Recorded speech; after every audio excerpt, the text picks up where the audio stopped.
All right, everyone, it's time for us to get started. So welcome and thank you for joining us on the 2021 webinar, Disability Justice in Arts and Culture Funding. I'm Sherilyn Seeley, the Program Manager for Grantmakers in the Arts, and I'm wearing a floral dress with very thick collars and dangly pearl earrings. And so before we begin, please take a moment to review the Zoom webinar feature so that you have an optimal experience with us today. Next slide. First and foremost, you can feel free to introduce yourself in the chat box by clicking the chat symbol in the toolbar at the bottom of your screen. Be sure you are sending a message to all panelists and attendees. If you're making any comments during the webinar, or you want to say, that's so great, or I love that, or I agree, just make sure you send it to everybody so we can all celebrate together and have a dynamic conversation with everyone. And also, we expect that you will have questions for the presenters. So if you do, there's a Q&A box at the bottom of your screen. You can click that and include your question there. And so I will make sure that it gets to the presenters when they're at the end of the presentation when we get into the Q&A. And lastly, if you would like to have, well, almost lastly, not quite lastly, but lastly, if you would like to have captions, you should see this closed caption at the bottom of your screen. I'm not seeing it on mine, but Steve, is it not on mine, but on everyone else's, the closed caption for folks? I'm not seeing it. Steve's our tech person. And I usually see it, but today, for some reason, I'm not. So, all right, well, I'll make sure that we're able to see the caption. Okay, so you're not seeing it. All right. We will work on that so that you're able to see captions. Oh, good. I think it's here now. Yay! Woohoo! Thanks, Steve. All right, great. So we have the captions now. So those are happening. And also, we have two ASL interpreters joining us today. So our ASL interpreter, our first one who's going to be interpreting is listed as ASL LC. So you will see her there, and then ASL Mel will also be joining us later on to offer that support, and we're really excited about that. Great, so intersectional justice for the cultural community is an essential issue in our field and nation. And while only 1% of international pandemic response funding went to people with disabilities, we are glad to see more and more groups support US groups run by and for disabled people to lead transformational change. And so we celebrate these efforts and this type of progress, but what else can we, the philanthropic sector, do? How can funders be more thoughtful about how their day-to-day best practices impact the disability community? And so those are some questions that we were asking, and we are super glad to have a few of our lovely folks joining us. We have Eddie Torres, our president and CEO, joining us today. We also have Patricia Byrne, she's listed as Patty here, co-founder and executive artistic director of Sins and Ballad, Alejandra Duque Cifuentes, executive director of Dance NYC, Lane Harwell, Program Officer of Creativity and Free Expression at the Ford Foundation, and Jerron Herman, dancer and writer. I'm a personal fan of everyone on this webinar, so you're in for a treat. If you would like to see their bios and read more about them, you can visit our website. Our colleague George is going to drop that link in the chat for you. And at the very end of the presentation, I will be joining again to facilitate a Q&A. So again, make sure you send your questions in the Q&A box at the bottom of your screen. And without further ado, I will kick it over to our guests. So Eddie, you can take it away. Great, thank you so much, Sherilyn, and thank you so much for organizing this. This is fantastic. I'm really excited about this. I want to start off by introducing myself. I'm Eddie Torres from Grantmakers in the Arts. I use he, him pronouns, and I'm coming from the unceded land of the Lenape-Munsee people here in Queens, New York. For those who can't see me, I'm a cisgendered man with light brown skin, dark hair, dark eyes. I'm wearing a jacket and a tie. And I also want to take a moment to own my privilege. I am a cisgendered man, non-disabled, a citizen, English speaking, a member of the middle class. Now, this is our final webinar for 2021. And as Sherilyn was saying, our charge is intersectional justice in arts funding. The GIA Members Community of Practice supports more than just arts. We support cultural change. Culture is a frame for considerations and approaches to social issues. The goal of grantmakers in the arts work is racial, economic, and social justice through an intersectional lens, ultimately realized through cultural change. Now, GIA's learning journey on disability justice is a part of this. Stop messing around with those. Thanks. So I want to start off with just some statistics. Now, let's look at the issue of the population. Different sources will give you different statistics, but the CDC has over a quarter of the US population as having a disability. Now, when you look at poverty, about 13% of the United States population lives in poverty, but it's 24% of people with disabilities. It's 30% of Latinx people with disabilities, and it's 40% of Black people with disabilities. Less than 5% of the US population is unemployed, but 65% of people with disabilities are unemployed, 75% if they're also Black. Now, 40% of the incarcerated population self-identifies as having a disability. And according to some reports, 50% of, yes, you'll be able to see these slides afterwards. According to some reports, 50% of people killed by the police have a disability. Now, according to the Center for Effective Philanthropy's recent study, 12% of foundations during the pandemic increased support to people with disabilities, but almost 2/3 provide no support to people with disabilities. Now, according to a recent study that Grantmakers in the Arts did, less than 40% of our members increased giving to organizations led by people with disabilities, but most of that was fairly marginal. Most of that was maybe 5 to 10% increase. Less than 30% said they would increase in the future. Less than 20% of GIA's members increased giving to artists with disabilities, and about a quarter said they would do so in the future. Now, we're happy to see this point of contrast, but an increase in a small amount is still a small amount. So we also have to resist the urge to break our own arms, patting ourselves on the back. Now, for me, this is also personal. I was raised in the South Bronx in Section 8 housing, specifically for low-income people with physical disabilities. I was raised by a single mother who had a severe mobility disability. Well, with that said, I was still able to go through life functioning in a society that centered my convenience, my validity, my humanity as a non-disabled person. As a parent now, I care for a loved one who has a non-visible disability, and I'm having the experience of working with them to navigate a society, certainly an educational system, that was never designed for them. I now work with colleagues who have non-visible disabilities and get to work on workplace accommodations that force me to question which of my ableist assumptions inform my workplace expectations and conventions. So I'm excited for GIA to present this program, and I'm privileged to present such great leaders. The grantmakers involved in this webinar use their positional power not for their own benefit, but to advocate for artists with disabilities who are our real leaders and teachers. So I'm now happy to hand it back to Sherilyn. Cheryl? Thanks so much, Eddie. I'll kick it right over to you, Patty. We're excited to hear from you. Thank you so much to all of the people that have put work into making this webinar happen, and to all the people that are attending.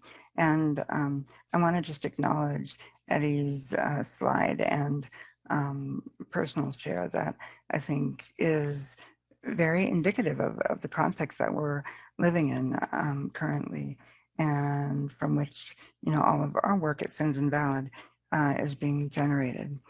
If we can go to the next slide.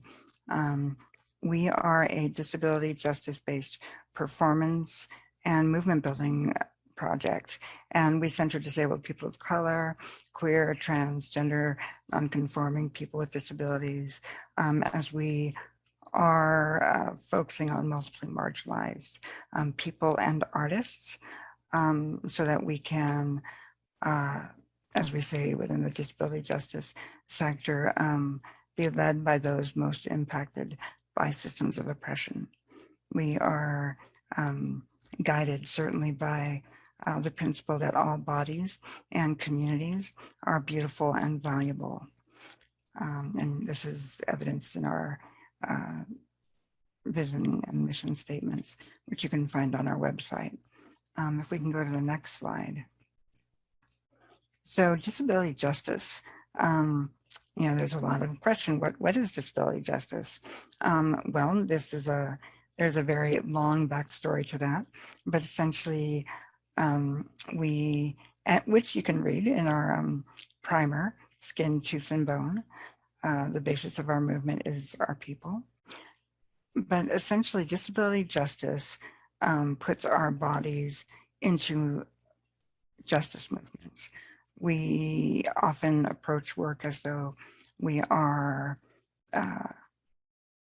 bodies that are disembodied somehow. We're people that are disembodied, that we are engaging in our lives and work from a distant perspective, when that's not in fact true. All of our bodies, all of us, have lived experiences of pleasure and of oppression, and those are scribed on our very bodies.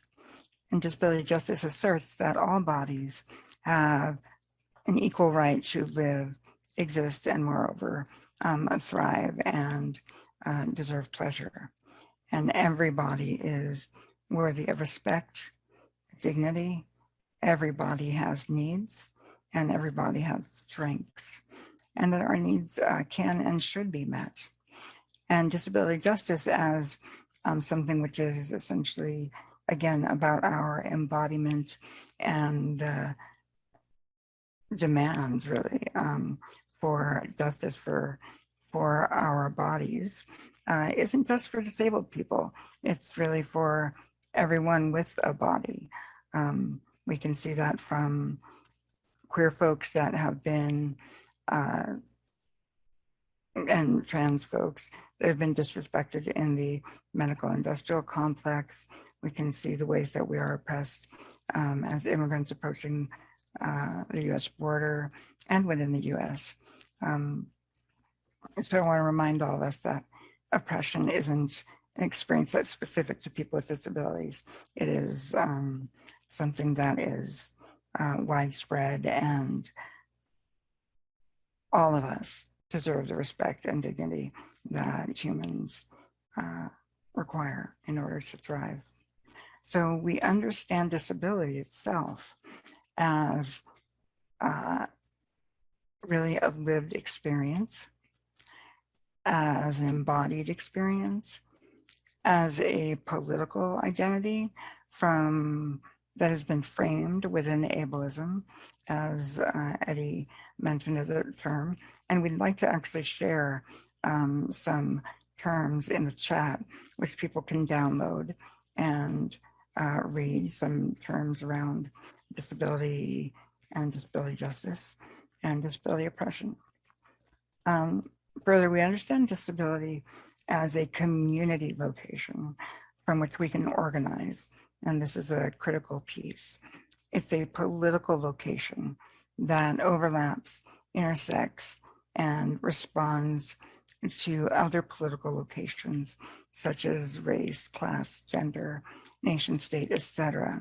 Our political location and community location, again, are really the context from which we create work. And disability justice and disability itself is an aesthetic from which we create our culture and our practice. If we can go to the next slide.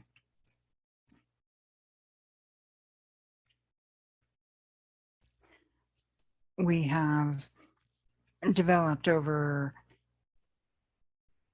a period of perhaps 2 years and national conversations, principles of disability justice.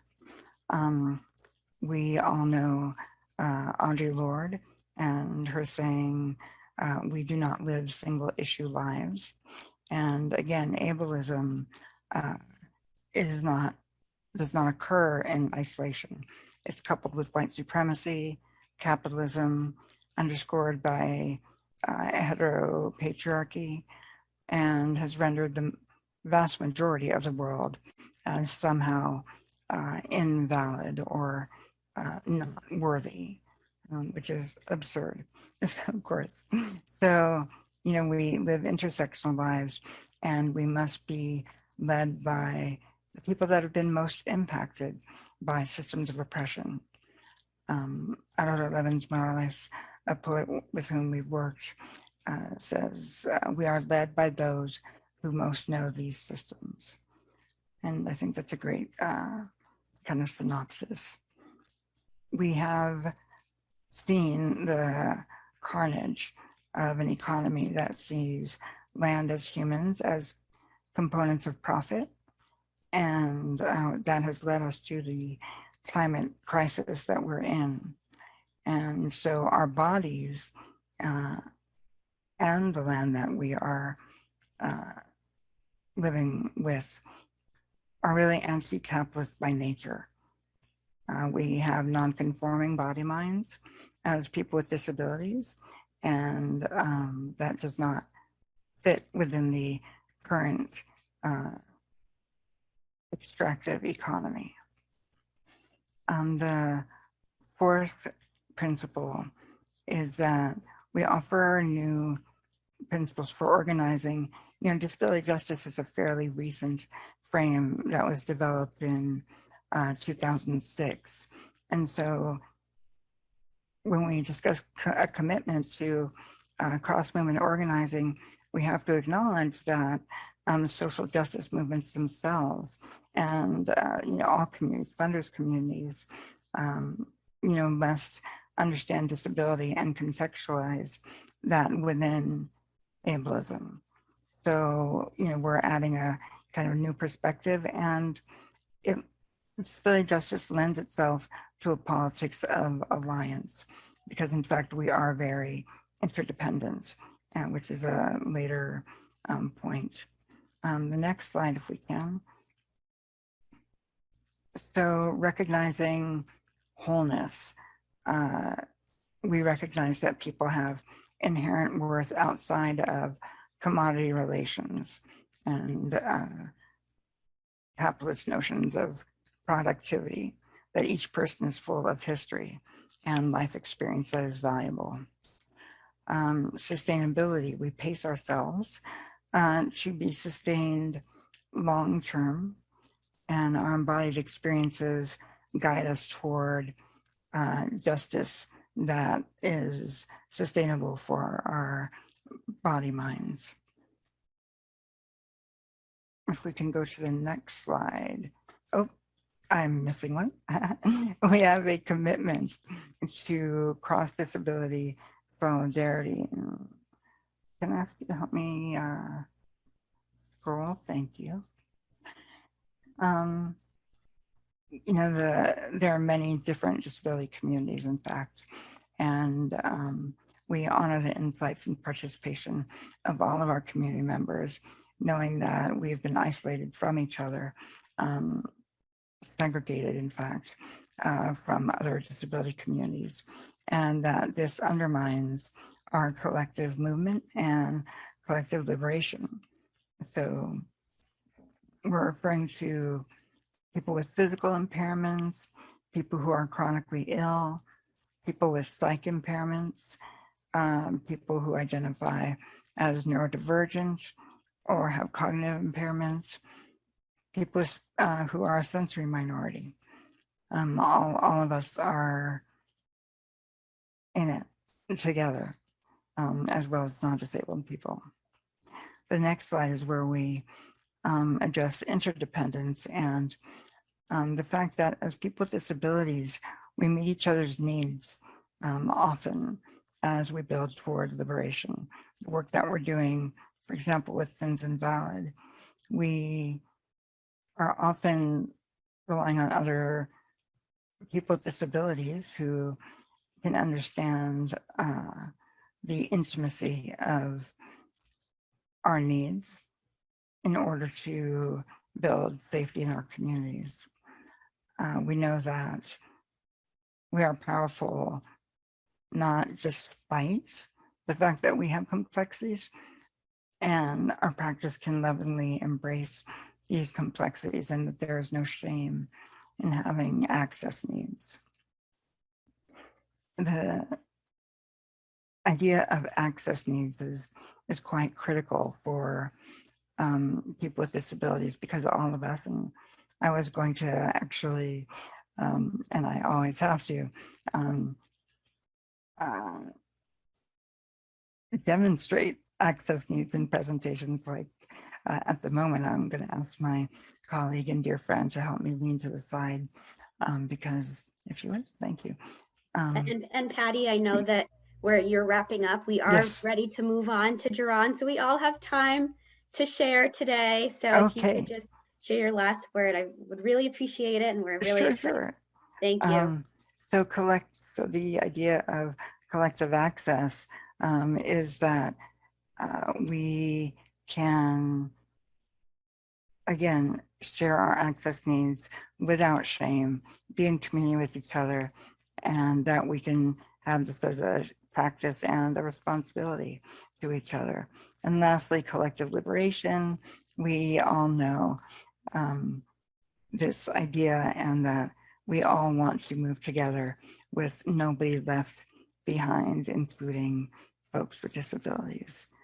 So with that, I will turn it over to my colleague, Jared. Thanks so much, Patty. Hello, everyone. And my name is Jerron Herman, and I'm a dark-skinned Black man with facial hair. I'm wearing a black shirt in a room that's cream colored. And on the screen is my name, Jerron Herman, in a green highlighter with like a line through it. And I will be talking to you about pretty much the application, the artistic application of what Patty was introducing. Yes, there we go. On this slide is my title that I've given myself, dancer writer, and a picture of myself shirtless in a kind of lean black chiaroscuro black and white image, and taken by my friend and photographer Daniel Kim.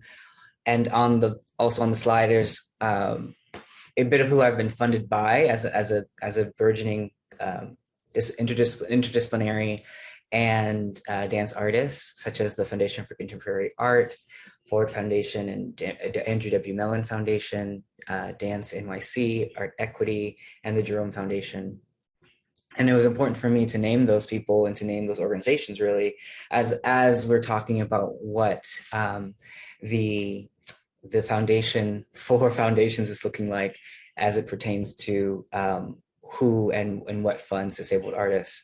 And this is a bit of a microcosm of the experience I've had in just the last 2 years, frankly, with respect to having financial stability and sustainability for my work. The next slide, this is an excerpt from one of my artistic statements for funding, which is, I'll read it. It says, "I'm drawn to storytelling that narrates abundance, and my artistry intends to present works that embrace full extension of the body and spirit." I think that this is central to my practice for twofold, because it elevates the actions of the body as integral to the work that I do, as a central theme of the aesthetics that I hope to present in art, and that through the legacies of my elders who are in the disability lexicon and universe, and especially the GJ framework, I'm able to even articulate this this foundation for myself. And so there is a really interesting intersection between body as a politic and then the art making that comes out of it, as we've experienced seeing it come to fruition for Black artists, for trans and queer artists, for non-conforming artists, and how those things do make a pathway through. I believe that it is central in the body and in the experience that that happens. The next slide has it's bisected and has partnership engagement priorities and then memorable engagements. And I created this slide as a way to note the relationship between the priorities that I find in who I partner with, and then the memorable engagements, the organizations that I found have honored those priorities that I have. Some of the priorities that I have for partnership as a disabled artist are resources. Having ample resource to invite me, to sustain me, to articulate changes with me, care as a response to the body mind that I come to an environment with throughout my occupation at this entity. Authenticity, I look at authenticity as a way of like, it's from the beginning of the invitation. What's the first email, and how does someone frame their asking or their invitation of me, particularly me, right? I'm not even saying me as a representative of the disability arts movement, but Jerron Herman as an individual Black disabled male artist. What are the things that you are keying into that I'm expressing and doing that would meld and blend with your organization?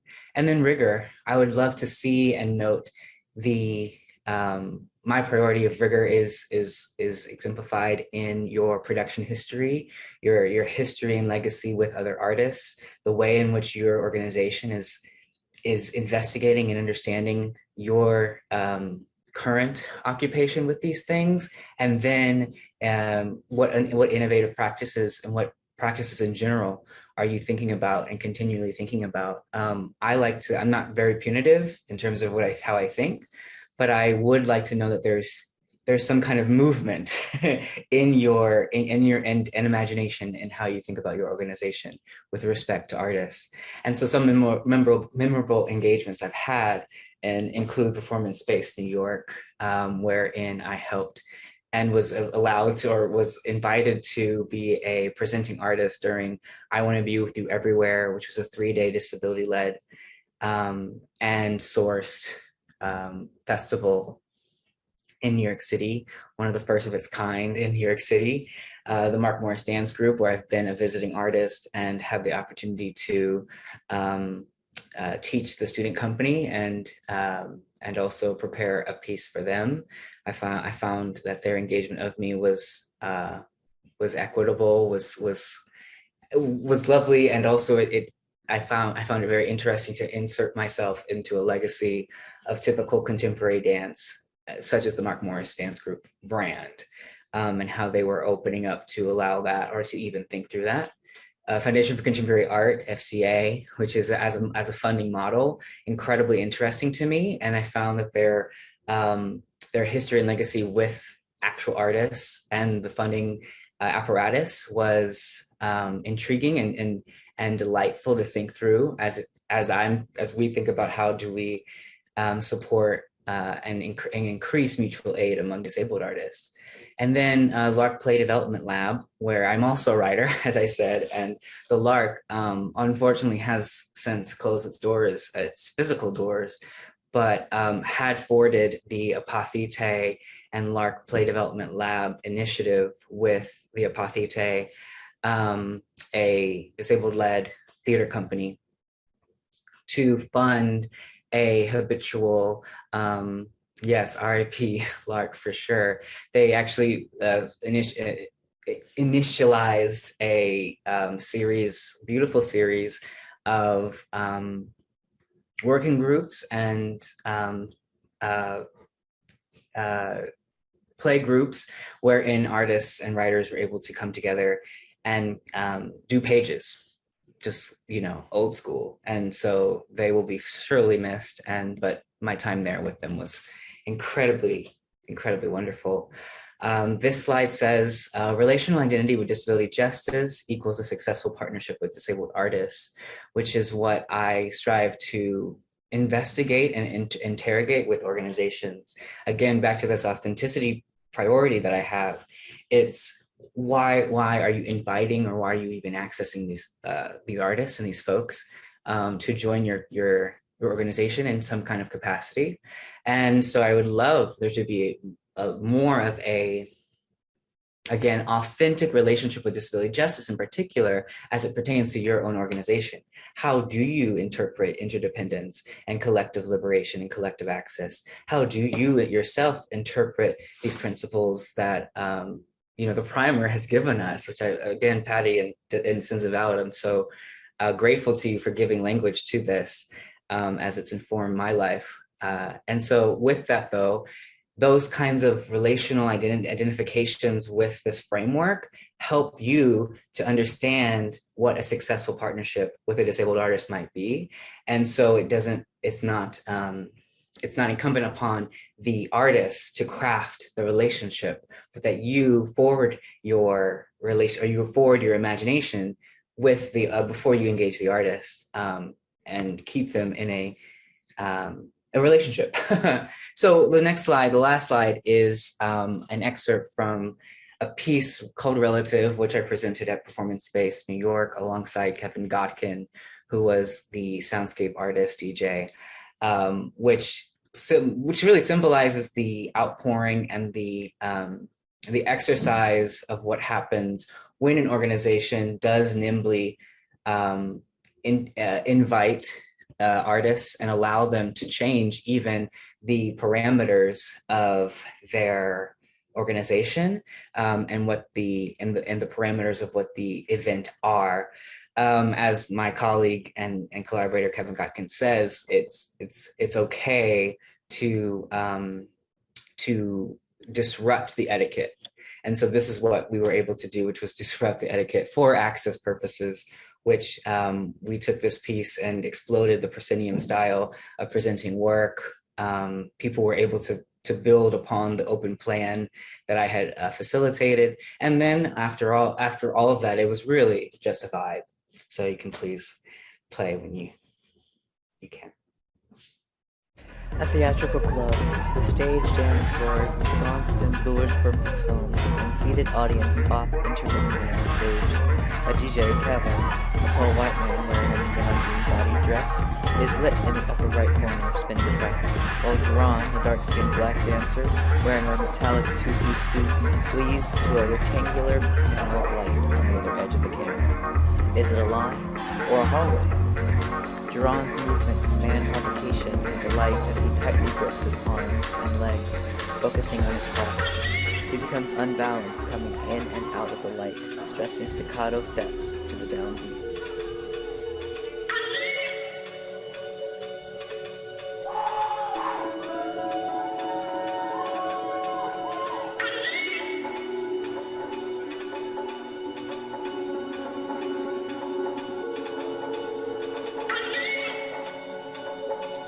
He retreats from the light, only to enter back and execute quick holds and turns. New considerable energy. Yeah, and so that was an example also, I think, of documentation purposes. You'll notice that there's audio description that I wrote and recited, and then also captions, which I think also blend and kind of bridge the action of art making and access, and how creative access does combine to relate a disability aesthetic, as I've been interrogating with multiple artists and how that is. And just to finish, an upcoming with upcomings for myself, but also as what I would call interrogations into what disability art is becoming. This next year, or even in the coming months, Theater Magazine is producing and publishing its first all disability issue. So please look out for that, wherein multiple artists will be presenting essays and their works with regards to disability and care. I'm a part of a collective called Kinetic Light, which is premiering Wired also in the spring of 2022. And I will also be premiering a work called Vitruvian at Abrams Art Center this coming spring. And all of these are rooted in disability art. So please check them out. Thank you so much for allowing me to speak on this. And it's been a great time to investigate with you all.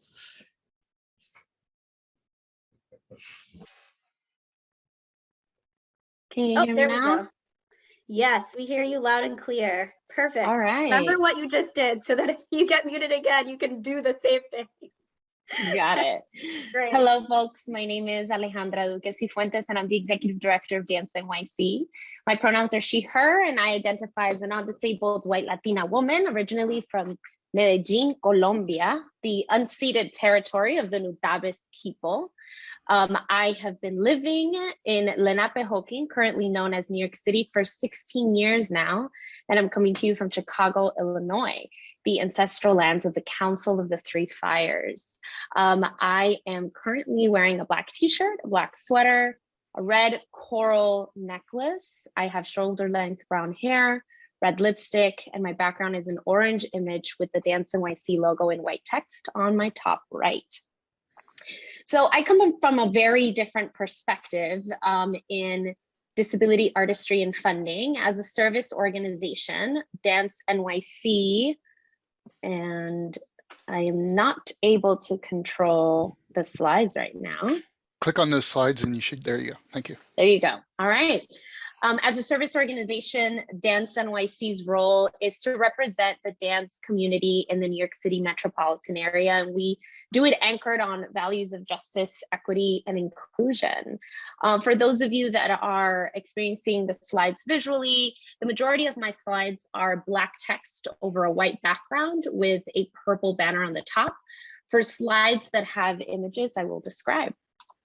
The work that we do goes across 5 core programs: advocacy, action-oriented research, training, leadership and convening, technological resources through our website, and grant making. So as you can see, grant making being one of 5 services that we offer to the community, we have a very different perspective in how we are relating to disability justice and its application in all aspects of our work as an organization and also as workers within a larger arts community.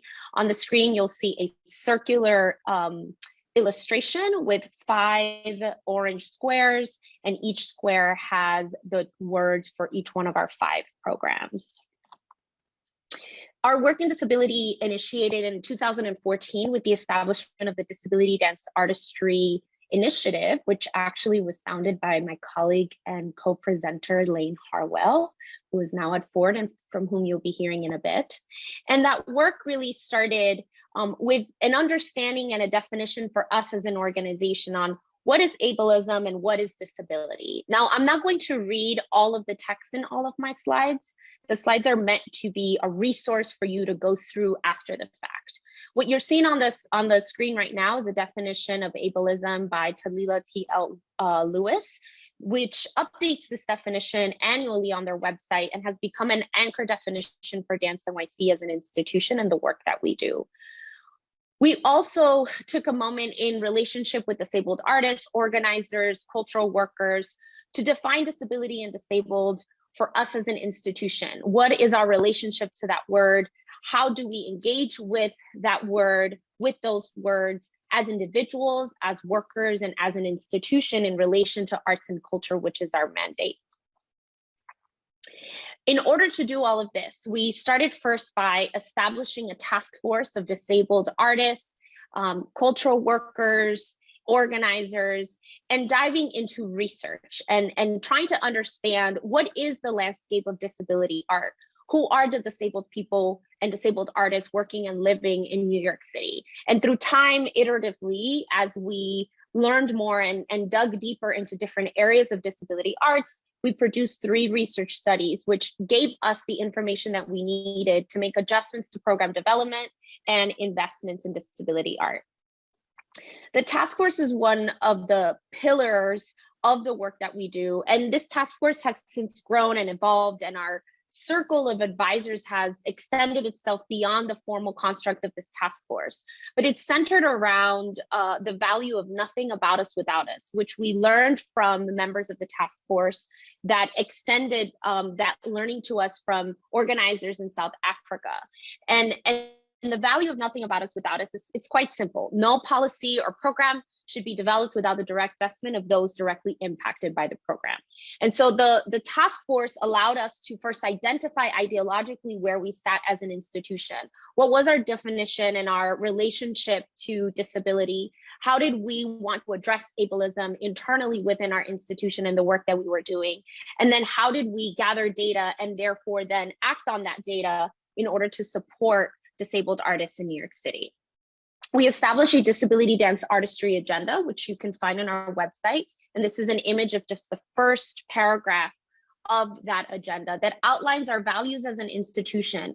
What do we mean by certain words? Where do we fit within a larger ecosystem of disability justice and a much longer history of disabled activists working to support artists and disability community? And we also developed a series of directories, resources, and glossary that acted as an anchor point for how these values were outworked. Why did we take the actions that we took, and what were we aiming to do organizationally? Eventually, all of these learnings manifested through a series of grant-making initiatives that aim to put money directly in the hands of artists. We started with the Disability Dance Artistry Fund in 2016, which distributed $120,000 to 6 disabled and integrated dance-making companies to create work in New York City. Eventually, we developed a residency program after learning that there was a dire need for additional training and development for disabled artists that allowed them to just explore their artistry without the need to have a finished product. And I often say this, that there is such an extensive amount of funding that's available to artists to make any kind of work, to explore any kind of work. And often the assumption is that the product of artistry is one that sells a lot of tickets, but often in the arc of an artist's life, there's a lot of there are spotlights, there are moments of great work that is made, but there's often a lot of work that isn't seen publicly. There is what the exploration, the process, what happens behind the scenes. And so the Disability Dance Artistry Residency Program, which we started in 2009, and at the time provided $85,000 in funds to 8 disabled artists, allowed folks the opportunity to explore their artistry without the pressure of a final product. Later in 2020, we endeavored to do the same program, but the pandemic hit, and we shifted our model of funding over the past couple of years to focus on the intersections of dance and social justice. And we did this because we found that many disabled artists were not only doing their artistic work, but they were also engaging in mutual aid efforts to support one another's survival through the global pandemic. There was a huge shift in working digitally, and non-disabled folks leaned heavily on the tools that the disability community has since been relying on for many decades. And it was important for us to honor that labor of mutual aid and organizing that goes hand in hand with artistic production. Because as Patty mentioned earlier, the needs are intersectional. There's a collective need, and there's collective support that is happening that is both producing artistic work, but that artistic work is being born out of a larger context of community building. Then this year, we were able to once again start the residency program for 10 additional disabled artists, distributing about $100,000 in funds to those artists. And we made adjustments to the program this year to reflect the needs of disabled artists, specifically around mentorship and the need to connect within and across impairment and across disability aesthetics, but also without receiving, so that they're not receiving training that is forcing them into an assimilationist construct around art. So that the art making that they're engaging with and the mentorship that they're receiving is a reflection of their artistic curiosities and also their desire to hone in their artistry within a specific disability community and aesthetic. ultimately, what we've learned through time as both a service organization and a funder is that access is more than just a matter of arriving at a specific point or checking off specific boxes, but rather seeing it as a spectrum. I often like to make the correlation between racial justice work when folks have since recognized that just because you have a group of diverse people doesn't mean that you're addressing the inherent manifestations of oppression in an institution or in art making practices, et cetera. And it's very similar within the disability community and in disability justice, where often folks think of access or think about supporting disabled artists as just making sure that there's a ramp or just making sure that ASL interpretation is provided.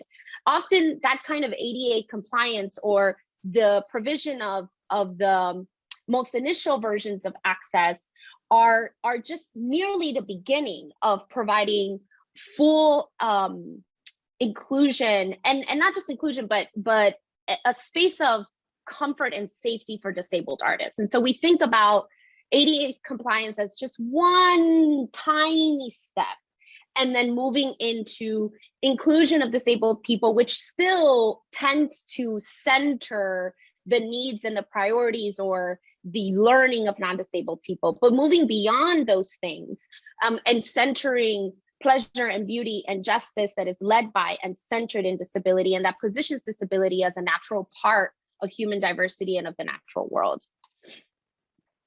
For Dance NYC, our overarching recommendation has been, both as a service organization and as a funder, is that we continue to advance disability artistry and that funding in that area continues to deepen.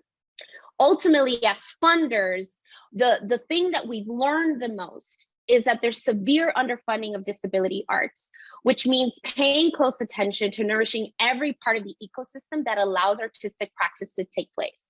So if you've asked yourself, where should we be allocating our dollars? It should be going to the presentation of art, to training and development. And I've mentioned this already, training and development that isn't focused on forcing disabled artists to assimilate non-disabled artistic practices and aesthetic norms, to performance, to ensuring that disabled artists have living wages and proper access to benefits, to audience development.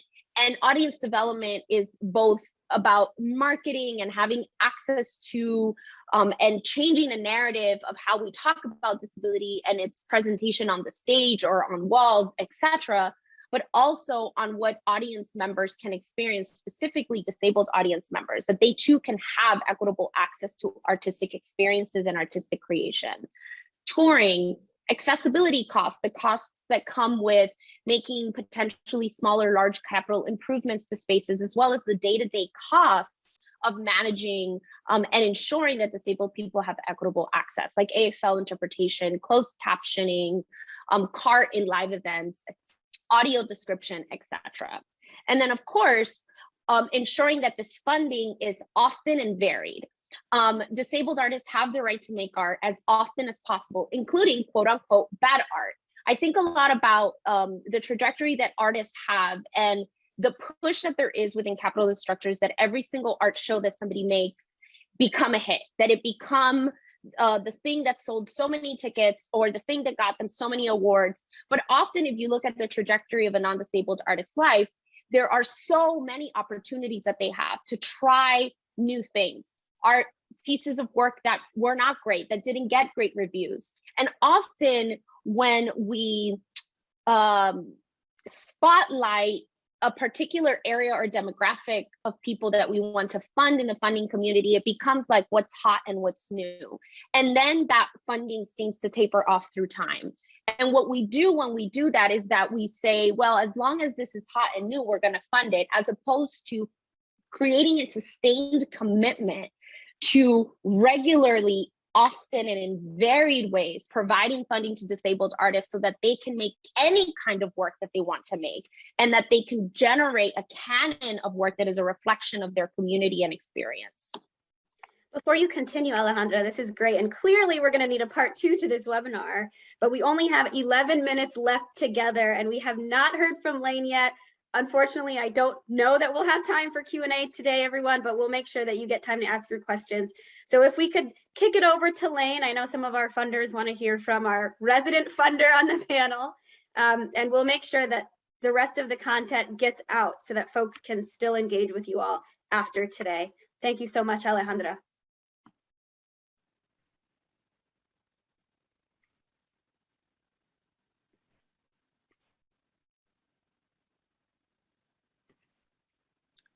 Hello, everybody. Okay, there we go. Oh, I'm gonna move this back.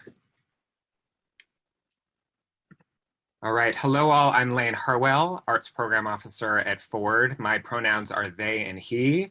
I'm zooming in from Ohlone land. I'm a white, queer, middle-aged, today I'm 42 person with non-manifest disabilities. I have blonde hair, swooped to the side, big white aviator glasses, and a background, a sort of an aqua background with the Ford Foundation logo on it.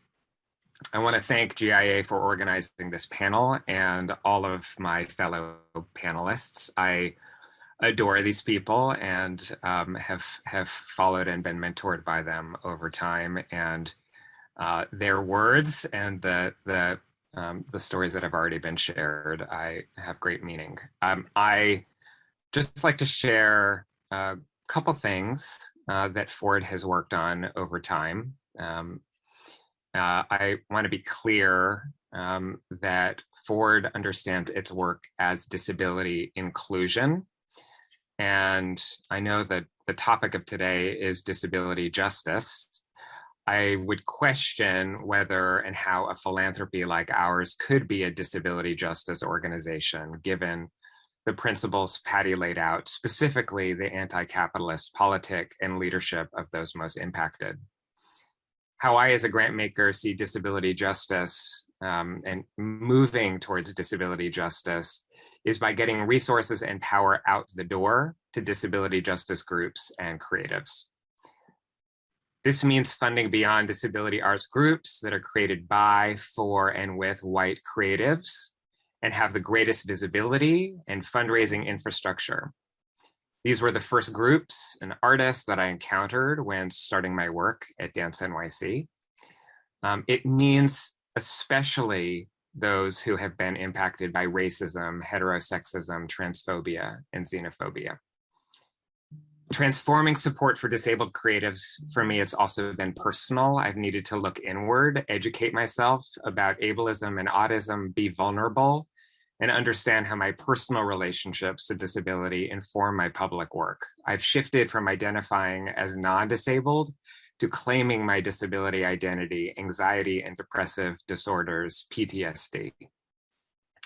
Ford's Creativity and Free Expression program focuses on disrupting narratives that perpetuate inequality and amplifying underrepresented voices across race, disability, and gender identity. Our arts programming strategy is focused on disability at every level of our work, our grantees, our process, our technical assistants, staffing, vendors, communications. We fund primarily through a letter of inquiry process that has a requirement for all grantees to do intersectional work, disability inclusive work. We work with disability justice readers. But for now, I just like to highlight two disability-specific grant-making initiatives, one that is public and one that is in an exploratory phase. The first is Disability Futures, created by, for, and with disabled practitioners with the Andrew W. Mellon Foundation that is administered by United States artists, to spotlight the work of disabled creatives across discipline and geography and amplify their voices individually and collectively. We've just completed the first round of the program and have announced funding for 2 more cycles. The program includes unrestricted financial awards to 20 fellows, as well as communications and convening support.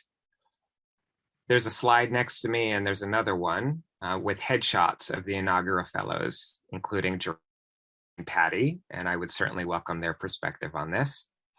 The cohort is exceptionally diverse, with an emphasis on disabled practitioners who have been further marginalized by racism, sexism, and heterosexism. They were nominated by their peers to both honor legacy of achievement and elevate emerging artistry and ideas. They span multiple generations and practices, from filmmaking to architecture. They come from established cultural centers and smaller communities.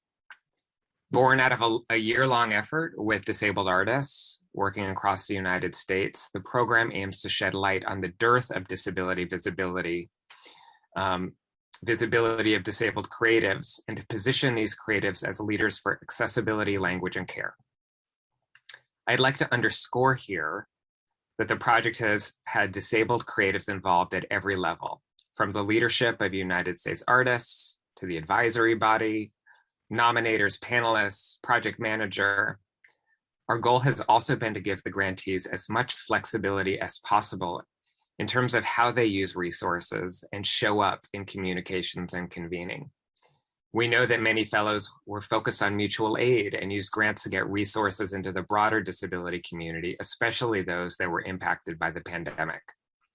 We hosted a Disability Futures Festival in July to celebrate the artistry and ideas of the fellows on their terms. The link to the festival content is on the slide, and I will also drop it in the chat. I have a few things to drop in the chat. And the second project I'd like to mention, see if I can get to that slide. Doesn't seem to be moving. You'll just need to click on the slide in order to advance it with the arrows. Thank you.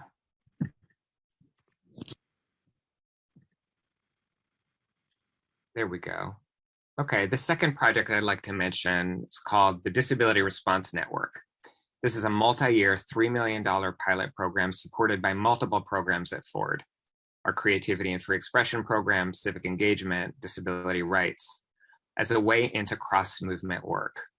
That's one of the principles of disability justice. Our hopes for this first network of its kind is that it will build organizing infrastructure for the disability justice community, advocate for practice and policy changes across the sector, foster generative dialogue, and strengthen partnerships between the disability community and philanthropy. The initiative provides general support to a core group of disability justice organizations, and additional funding for network goals and activities to be determined by the core grantees, so they are in a leadership role.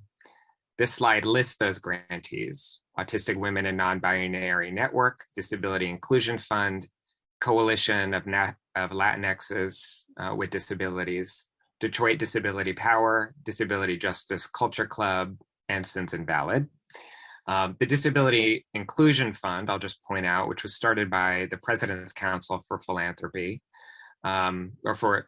the President's Council for Disability Inclusion, which includes Ford, Mellon, and a larger cohort of funders working across issues, is also a grant maker, and it has a intriguing model whereby funders, traditional funders, and field practitioners, disability advocates, work together to determine where resources go. I'm going to drop more information about the President's Council in the chat.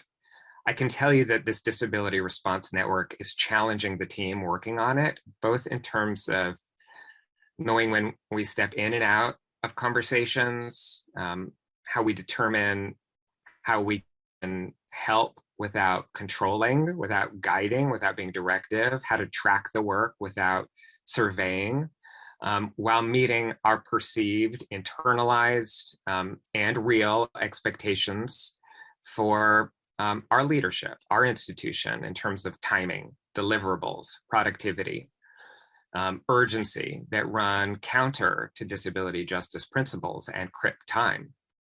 And we haven't figured this out yet. I'd certainly welcome, if we had time for discussion, some of Patty's thoughts on this. But I think this is the mess and magic of disability justice work, is that you go through the process of handing resources and power over, and you figure it out together. Thanks everyone for your time. Thank you so much for that, Lane. So We have 1 minute until the webinar is technically over, but I think we can give a little bit of grace here. If folks need to hop off right now because the 60-minute point is here, we are glad you made it and we will send a follow-up. But if our presenters can stay 5 more minutes, I know Lane, you wanted to kind of engage a few folks in conversation. I think you can continue and get everyone involved for the 5 minutes, and then we'll hop off and follow up with everyone.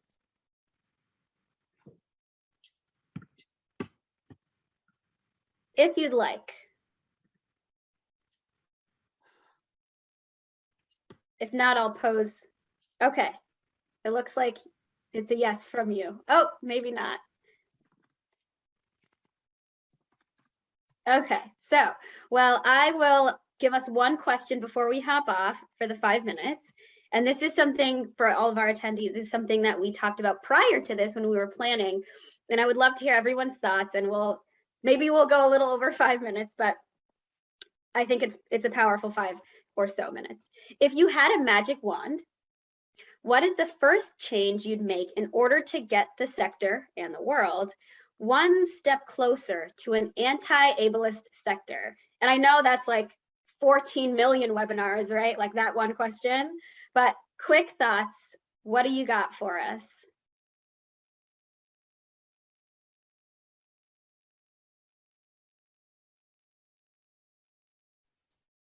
Patty Byrne. Speed round. My first thought was that we would have ample resources for ourselves, which include internal resources, where everyone had an abundance of self-love and an abundance of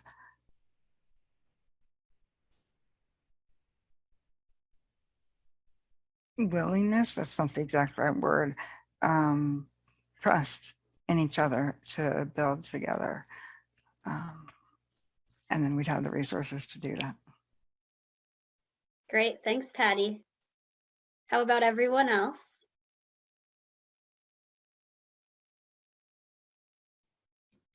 This is Jerron.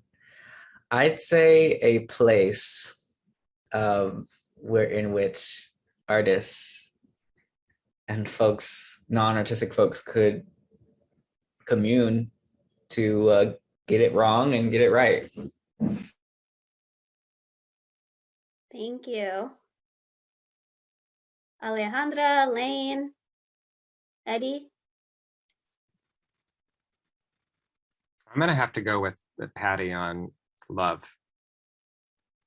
Awesome, I love that. I went in the complete opposite route of Patty in terms of pulling out and thinking about the system and the institution. I think a lot about the kind of magic wand that would allow us to actually address the legal, financial, and larger institutional structures that make it impossible for folks to access the resources that they need, the spaces that allow them to come together and that their humanity be honored. So what would it look like if we stopped having these petty arguments in houses of lawmaking, so that we could actually build an infrastructure that lets people thrive? Great, thank you, Alejandra. Eddie, any closing thoughts?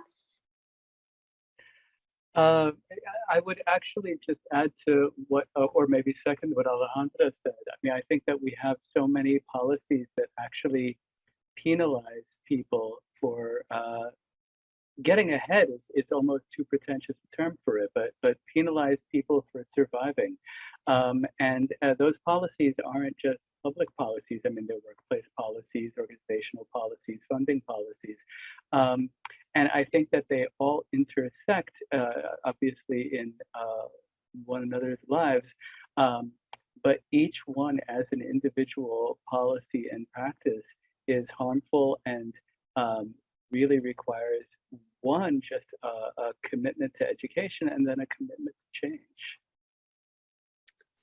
That's great. And with that, I am going to now officially end our webinar. Thank you so much to all of our presenters and to everyone who supported during this webinar. You'll see on the screen there's a list of emails, and we'll send these out and follow up along with a recording of the presentation and the slides. So you'll get it all after this, and you can look forward to that.